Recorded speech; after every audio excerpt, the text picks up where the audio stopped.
감사합니다. 제가 세바시 하면서 제일 많이 받는 질문이 두 가지가 있습니다. 첫 번째는 이제 어머니들이 저보고 결혼했냐고 물어보더라고요. 그래서 제가 저랑 할 거냐 이렇게 얘기를 했습니다. 아니면 뭐 딸을 주시려고 그러는 거냐, 저랑 재혼을 하시려고 그러시는 거냐.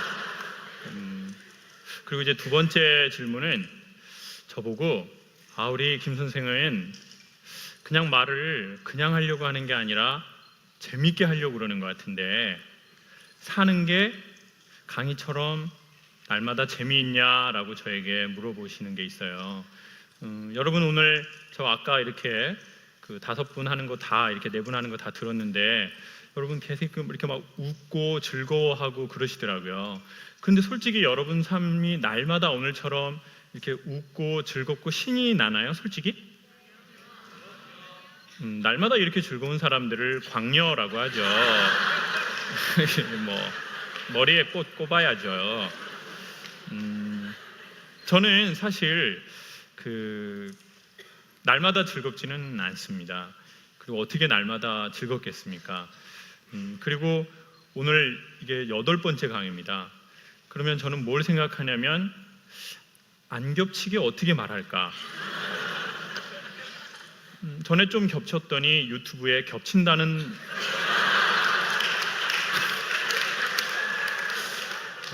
그런 글을 올린 놈이 있더라고요. 그래서 제가 이제 그럼 어떻게 안 겹치게 할까 이 고민을 많이 하죠. 그리고 이제 제 딴에는 스트레스를 좀 받습니다. 저는 이제 일한 지가 올해 11년 된 것 같더라고요. 그런데 한 5년, 6년을 정말 재미있게 강의했습니다. 재미도 있고 사람들도 웃어주시고 그리고 제 또래보다 조금 더 뭔가 앞서 나가는 듯한 느낌도 있고 보람도 있었습니다. 그런데 한 7년 정도, 6년에서 7년이 넘어가니까 우울증이 오기 시작하더라고요. 제가 어떤 분이 우울증 걸릴 확률이 높은지 소개할게요. 어설프게 착한 사람들이 우울증에 잘 걸려요. 그 어설프게 착한 사람들이 있다고요? 완전 착한 건 아니고 어설퍼요. 그리고 이제 그 며느리들 중에서도 그 착한 며느리들이 우울증에 걸려요. 시어머니한테 말대꾸 못하는 며느리들이 있어요. 본인이 나이가 먹어도 계속 이렇게 어머니 죄송합니다. 어머니 죄송합니다. 제가 나이만 먹었지 할 줄 아는 게 없네요. 어머니 죄송합니다. 이런 며느리들은 또 시댁에서는 그렇게 하고 또 이런 모임에 와서는 또 아는 사람들 만나면 얼굴 표정 어떻게 할까요? 웃는다고요. 이렇게 어머 안녕하세요. 잘 지내시죠? 저는 다음 주에 자살합니다. 이런 분들이 있다고요. 그러니까 회사 다니시는 분들은 아실 거예요. 회사에서 중간 관리자들이 우울증에 걸린 사람 많다고요. 위로는 부장님, 차장님한테 막 치워도 절대 말대꾸 안 하는 과장님들이 있어요. 과장님, 저 차장님 죄송합니다. 저 열심히 하도록 하겠습니다. 화이팅. 그리고 이제 막 대리들 모아놓고 이제 우리가 진짜 좀 열심히 해봅시다. 뭐 다들 잘 지내죠? 저는 저번 주에 이혼했습니다. 이런 사람들이 있다고요. 그런 사람들은 속이 아니죠. 사는 게 아니에요. 그렇지만 요즘 기업 문화가 많이 달라졌더라고요. 현장에 가보니까 요즘 기업의 신입들은 자기 할 말 해요. 그냥 하고 싶으면. 부장님이 뭐라고 하잖아요. 그럼 막 뒤에서도 안 해요. 앞에서 막 그냥 이렇게 부장님 처음부터 부장은 아니셨잖아요. 에? 시간 지나면 다 되는 거. 뭐 대단한 거라고. 이런 대리들은 지속이라고 보면 돼요. 속병이 없어요. 부장님만 속병으로 뒤지죠. 대리는 백세 건강이에요. 이런 걸 이제 심리학 전문 용어로 감정 노동이다라고 한대요. 개인의 감정은 지치거나 피곤하거나 우울하거나 짜증이 나 있는데 자기의 역할이나 자기의 성격이 그래서 남한테 항상 밝게 대하는 사람을 말하는 거죠. 저도 제 직업이 저는 지식 노동이라고 생각했는데 아니 지식은 필요하지만 저는 제 감정을 섞지 않고 이 무대가 필요로 한 그 감정을 써야 합니다. 그리고 여러분도 아마 그런 분들이 계실 겁니다. 직업이 그런 분 아니면 원래 성격이 그런 분. 그래서 저는 강연을 한 6년, 7년 할 때 이제 어려움을 겪기 시작한 거죠. 그때 어떤 일이 있었냐면요. 항상 저보고 강의를 재밌게 해달라는 거예요. 그런데 그때 그 노사분규로 해서 파업하는 회사에 강의를 간 거죠. 갔더니 앞에 그 노조 위원장님하고 간부님들이 빨간 조끼에 투쟁이라는 띠를 띠고 있었어요. 그리고 벽에는 플랜카드 죽음으로 하나 되자라고 되어 있었어요. 그리고는 그 뒤에는 이제 전무님, 상무님, 사장님이 오신 거죠. 그 분위기 아시겠죠? 노사가 극한으로 대치되는 상황이었는데 교육 담당자가 저에게 마이크를 주면서 노사가 하나 되는 강의를 해달라는 거예요. 지금 이 상황 죽음으로 하나 되자인데 그 일을 저는 열심히 했고 나름 잘했는데 저도 한 개인이다 보니 이제 그렇게 자꾸 하다 보니까 제 마음의 관절이 나가버린 것 같아요. 더 이상 충격을 흡수를 못하겠더라고요. 그런데 또 그때 아버님이 대당한 판정을 받으셨어요. 그 전화를 받고 저는 그날 강의 2번을 제 감정을 섞지 않고 매우 재미있게 했습니다. 그리고는 더 이상 사람을 상대하는 일을 하고 싶지는 않더라고요. 제 감정을 팔고 사람들에게 웃고 또 돌아서서 또 혼자 이렇게 가는 게 싫었습니다. 그래서 고향으로 내려가기로 마음을 먹었습니다. 사람들의 로망이 있잖아요. 직장 생활하다 힘들면 고향으로 내려가서 직장 생활 이제 안 하고 뭔가 자연을 상대하고 전 그래서 귤 농사를 짓든 해녀를 하든 해남이네요. 해남을 하든 귤 농사를 짓든 자연과 만나는 일을 해야 되겠다라고 생각을 했는데 마지막으로 한 번은 제 문제를 해결하고 내려가야 되겠다는 생각이 들었습니다. 왜냐하면 제주도에서도 또 힘들어지겠죠. 여러분 그렇지 않겠습니까? 여러분 주위에 직장 생활 하시는 분들은 다 아신다고요. 여러분 주위에 또라이가 있나요 없나요? 저는 이 안에 또라이 가득하다고 생각합니다. 또라이가 강의를 좋아하더라고요. 자 그러면 이 직장에서 또라이가 있어서 다른 직장으로 갔습니다. 거기 또 있다는 거예요. 서울에서 힘들어서 제주도 내려가면 제주도에도 무언가 있을 거라고요. 그러면 저는 어디로 갑니까? 그래서 마지막으로 한번 해결은 해보고 가야 되겠다. 그래서 우울증에 걸리면 우울한 삶의 날이 오면 어떻게 되나 알아봤더니 아주 간단한 몇 가지 방법이 있었습니다. 그 중에 대표적인 걸 소개하겠습니다.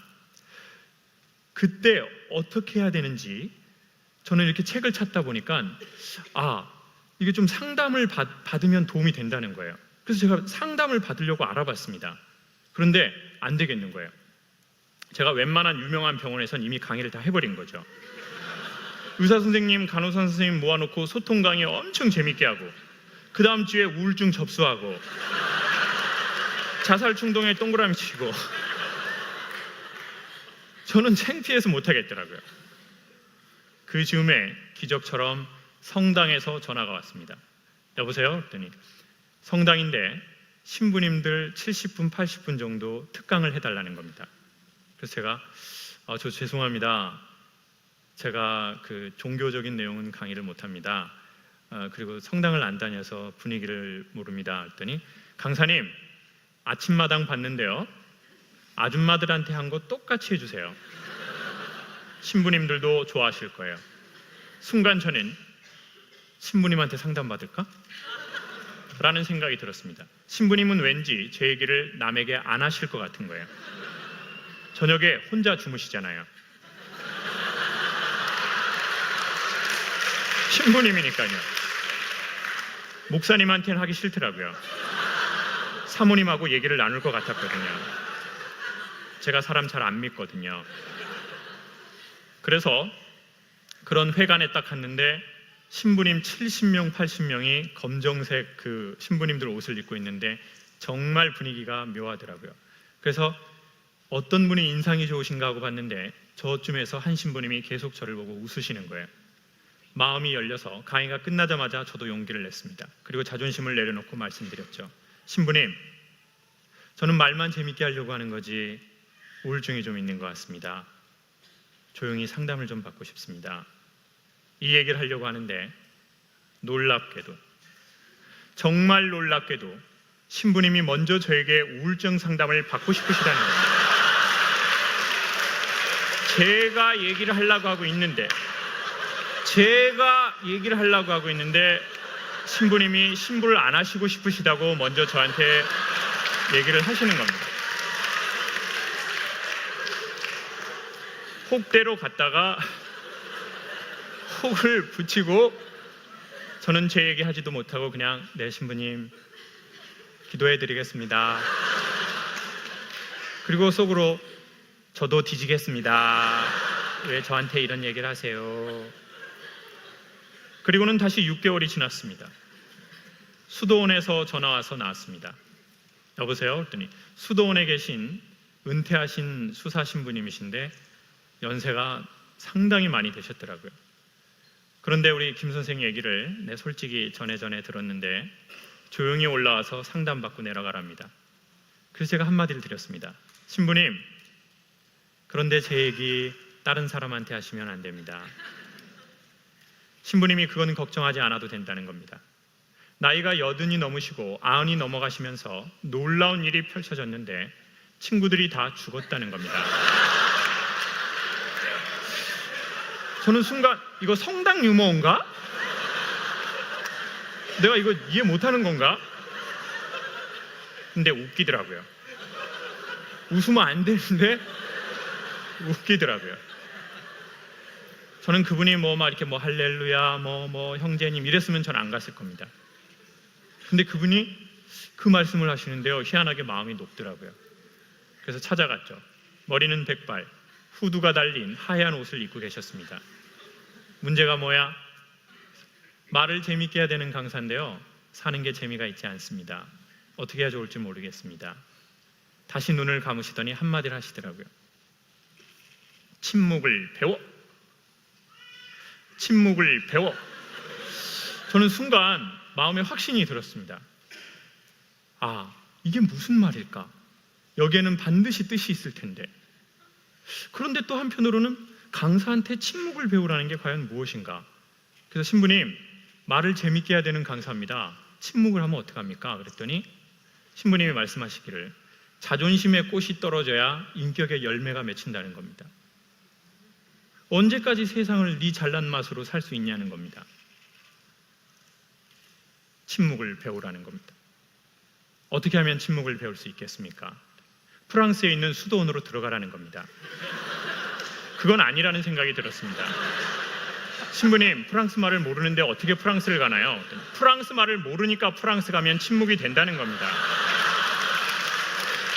네 말에 답이 다 있는데. 그래서 그해 겨울, 저는 6년 동안 여름 겨울 휴가 한 번 안 간 저에게 2주의 시간을 주고 프랑스 리옹으로 들어갔습니다. 그리고 리옹에서 다시 마콩이라는 데로 들어갔죠. 그리고는 아주 적지 않은 전기를 마련했습니다. 거기에서는 아침에 산책을 하라고 합니다. 그런데 걸어라 이러지 않으시고 몸으로 땅을 만나보고 마음이 편안해지면 기도하고 싶은 사람은 기도를 하고 자기랑 대화하고 싶은 사람은 대화를 하랍니다. 그런데 저는 마음이 편안해지니까 일주일 정도가 지나서 포도밭에 앉았는데 신부님이 알려준 건 2가지였습니다. 첫 번째, 기도를 하든 자기랑 대화를 하든 거짓말을 해서는 안 된다는 겁니다. 2번째, 짧게 하라는 겁니다. 그래서 저는 포도밭에 이렇게 앉아 있는데 제가 말을 못 걸겠더라고요. 시간이 좀 지나니까 정말 제 마음속 누군가가 명확하게 저에게 한마디를 하는 겁니다. 그리고 저는 그 소리를 마음으로 명확하게 들었습니다. 그래, 여기까지 잘 왔다. 그런데 눈물이 나더라고요. 제가 오늘 여러분께 꼭 한마디로 소개하고 싶은 이야기가 있다면 여러분 여기까지 그 많은 시간 거쳐서 잘 오셨다는 얘기를 꼭 드리고 싶습니다. 그리고 여러분도 여러분 자신에게 언젠가 여유가 있으면 여기까지 힘들게 온 자기를 한 번만 봐주고 알아줬으면 좋겠습니다.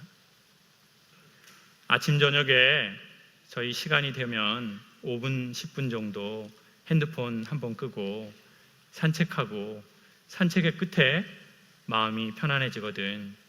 저희도 거짓말하지 말고 짧게 자기 스스로에게 이야기를 해보는 것이나 기도를 해보면 좋겠다는 생각이 듭니다. 여러분 여기까지 잘 오셨습니다. 감사합니다.